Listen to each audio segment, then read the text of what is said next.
When you get to the point where it's a bit tight on the short circular and you need to change the needle, then you've got two choices. The first is to use the magic loop.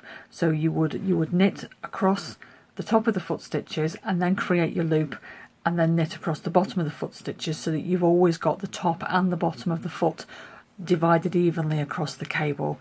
Or the other alternative is to use double pointed needles, and I'll show you how I divide my needles up to do that. I like to start at the beginning of a round, so I'll finish this round off here with this stitch, and I'm going to take the stitch marker off because otherwise it's just going to fall off. There's no way I'll be able to keep it on.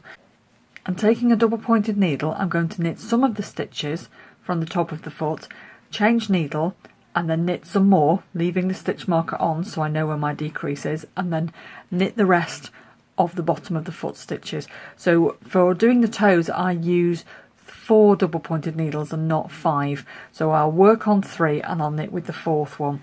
So it's a decrease round, so knit 1, slip slip knit, and then knit across. There's no exact science to how many stitches you have to have on each needle. If you want to work it out so they're all the same, then that's absolutely fine. You can do that. I just tend to keep knitting until I think I've got about the right number on, and then start with the next needle. So I've knitted those ones,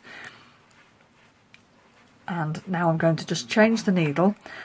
So I leave those stitches there on this needle, and then I just join in a new needle, and I just start to knit across. And that's how you transfer the stitches from your short circular onto the double pointed needles. Here I am 3 stitches before the stitch marker again. So I'm going to do my knit 2 together decrease, knit 1, slip the marker so I know where it is, knit 1, slip slip knit,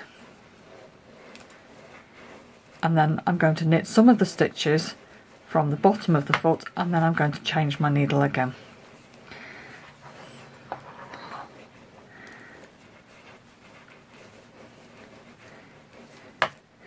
Now if you're not a fan of double pointed needles anyway, then you may not want to do it this way. You may prefer to use magic loop, but you might find that with only 3 needles to work on and a 4th to knit with, then it's a little bit easier.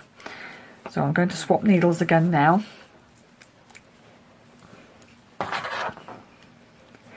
And I'm going to knit these last few stitches off here.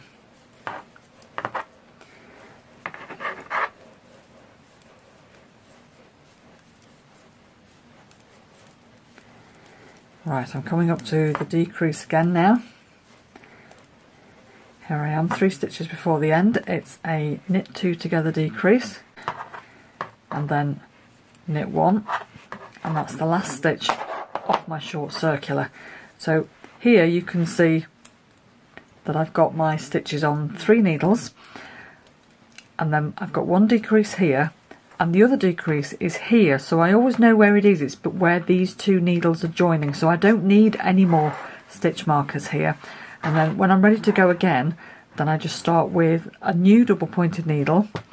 So I've now got 4 on the go, and then this is a knit round, so I'm just going to knit across all of the stitches, swapping the needles as I go along.